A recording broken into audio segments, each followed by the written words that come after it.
end something that doesn't end. Star Trek The Next Generation is an episodic show, which means that every episode is its own self-contained story. The idea being that back in the day where you just had to watch what was on, you didn't feel like you were missing out on the story. You can basically drop into any episode of TNG with no prior knowledge and quickly figure out what's going on. This works great for a show while it's running, but it presents some issues when you get to the end, because a consequence of this episodic format is that you can't really build to anything. The ending can't be this big climactic culmination of everything that's happened. Like every other episode, the ending has to just be an episode that anyone can theoretically jump in on. Some shows approach this by simply not ending ever, and some shows approach this by panicking and just doing a bunch of random nonsense. TNG's final episodes, a two-parter called All Good Things, isn't some big dramatic action-adventure extravaganza, and it's not some incredibly dour and then they all die slog. The last scene of Star Trek The Next Generation is just a poker game, and it's the most perfect way they could have ended it. Quite frankly, one of the best endings to anything ever. An ending so nice they did it twice. All good things must come to an end. Kind of a depressing phrase when you really think about it, isn't it? Oh, this thing you like? Well, screw you, it's gonna end someday. I mean, it's true, nothing lasts forever and all that, but that doesn't mean you've got to point it out to me now, does it? Endings are sad. Even when they're happy, they're still kind of sad. When something is over, that means it's over. There's never going to be any more of it. And when it's one of your favourite shows, that can be quite bitter. That's why I much prefer happy endings. If something's going to be gone forever, then you can at least counteract that sadness with happy vibes. I love TNG, it's one of my favourite shows of all time, but the end of TNG is a little bit different because it's an ending that's not really an ending. You could easily watch All Good Things and not realise that it's the finale of the entire series. But if you do know it's the finale, then it still works and feels perfectly final.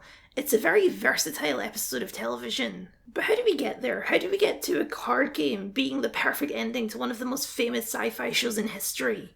Well, let's discuss one last scene. There are several different types of Star Trek episodes, and All Good Things is a temporal anomaly episode. For some reason, Captain Picard is being randomly switched between 3 different time periods. The present day, 25 years in the future, and 7 years in the past, aka the first episode of the show. The episode switches between each time period along with Picard, and we follow as he figures out what's going on, and eventually, how to stop it. The sci-fi jargon isn't really necessary to our conversation, but if you really want it, here it is. The sci-fi stuff is fun and all, but like most episodes of Star Trek, it's only half of what's really going on. The important thing is what each timeline establishes about Picard and his relationship to the crew. In the present day, after 7 years of working together, the crew are a well-oiled machine. They trust each other implicitly, they trust Picard implicitly, they're even starting to form more intimate relationships with each other. So, what am I going to do? Lock myself in a room in over 3 different time periods? Captain, maybe not acting is what causes the destruction of mankind. What if you were needed on the bridge at a key moment you weren't there? I don't think we can start second-guessing ourselves. I think we have to proceed normally and deal with each situation as it occurs. Agreed. In the past, Picard and all of the crew are new to each other on a new ship. A few people, in fact, that are no longer around in the present day. They follow orders, but they're wary. They don't know each other or each other's capabilities and require a lot of convincing to do the things they know to be dangerous. Things that the crew in the present do without question because they've learned to trust each other and their abilities.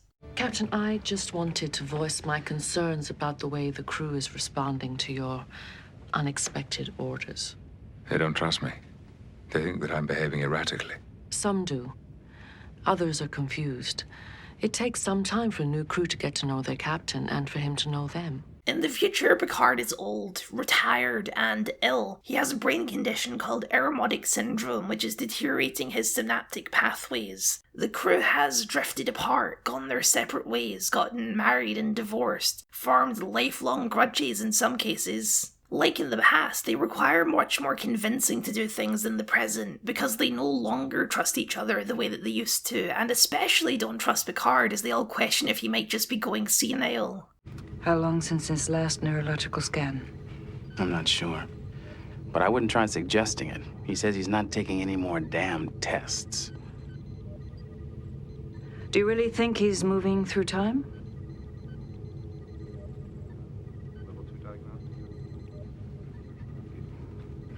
I'm not sure I do either. All of this was really set up by Q, a godlike being who has a particular fascination with Picard and has done since Season 1, Episode 1. And like he does so many times, in his own way, he's trying to teach Picard something. It's not a lesson about space or humanity or the stars. It's a lesson about himself. What do these 3 time periods represent? It's not the similarities that matter. The space anomaly is just a catalyst.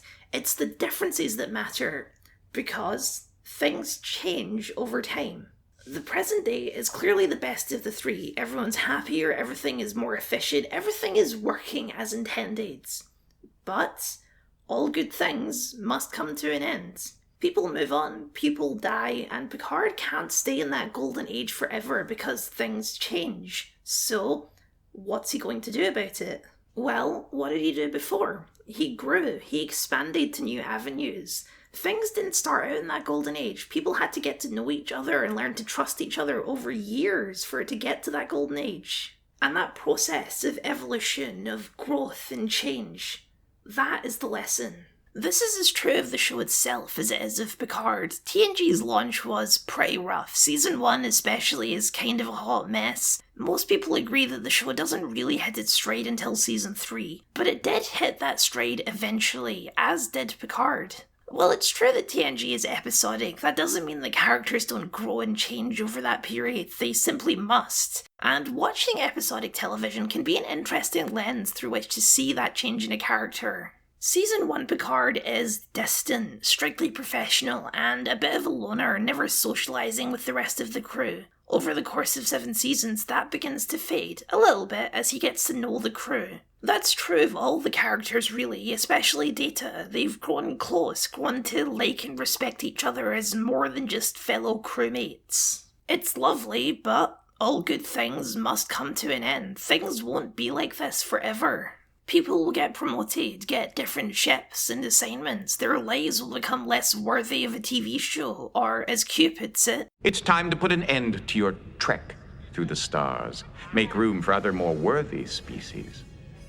Picard can't be captain of the Enterprise forever. It's a good thing, and it will come to an end. The lesson to be learned is about the afterwards. When this golden age is over, will you wallow in nostalgia and let it all fade away? Or will you instead do something new?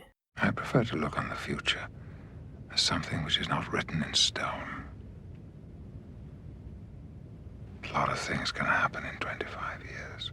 The future which Picard sees is not necessarily the final one. It's not fate. It's simply one possibility, one way things could go. But they could end up very differently. They could end up better. He just has to be willing to grow and change and adapt as he moves into that new stage in his life. And like all journeys, it really begins with a single step.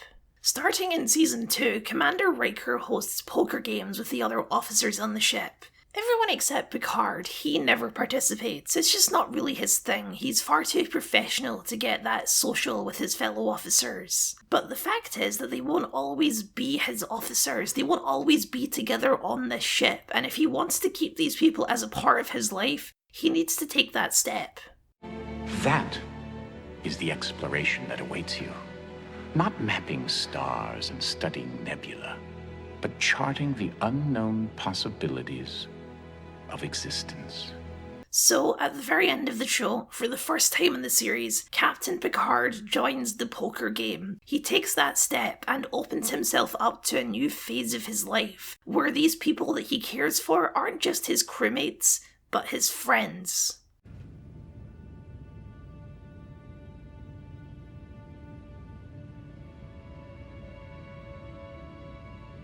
I should have done this a long time ago. You were always welcome.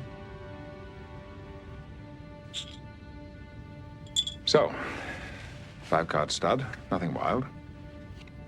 And the sky's the limit.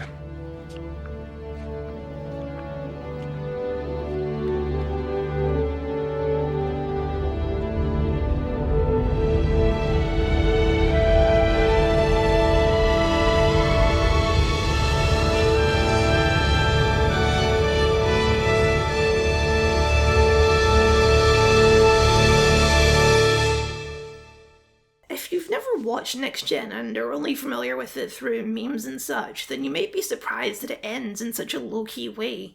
This is the end to one of the most famous sci-fi shows ever. An old man plays poker. What about the Borg? What about the Romulans? What about those goddamn Cardassians? Like I said, this two-parter is completely self-contained. You could theoretically watch it as your first ever episode of Star Trek and follow along just fine.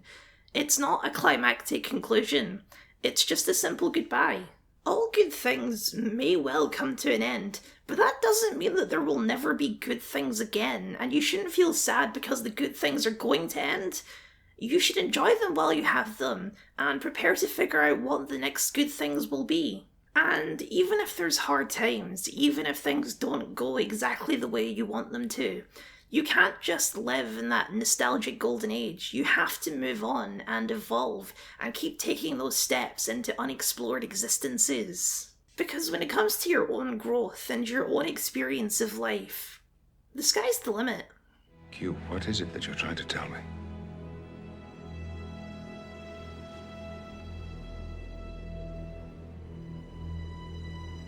You'll find out. Thank you for watching, and a very special thank you to my patrons for your continued support. If you'd like to support the work I do, or see your name up here, or get access to Patreon exclusive videos, then please consider signing up. It would mean a lot to me. I'd also like to give a quick thank you to Nando V Movies. He suggested in his video that this is going to be the last one of these that he hosted, and I just wanted to say thank you for organising these events these last few years. They're something that I always look forward to participating in. I think it's really cool to see all these different people and their own creative ideas come together, and personally speaking, it's been a great way to get my own videos out there and get some extra eyes on them that I never would otherwise, so it's something that I am very thankful for. I hope big collaborations like this continue, but if they do, it will be because of these ones, I'm sure. Speaking of which, you can find the full One Last Scene playlist up here. I highly recommend going through it. I'll be doing that myself, so if you see me in the comments, say hello. Or if you want to stick around here for a little while, then why not check out this video about Star Wars Ahsoka?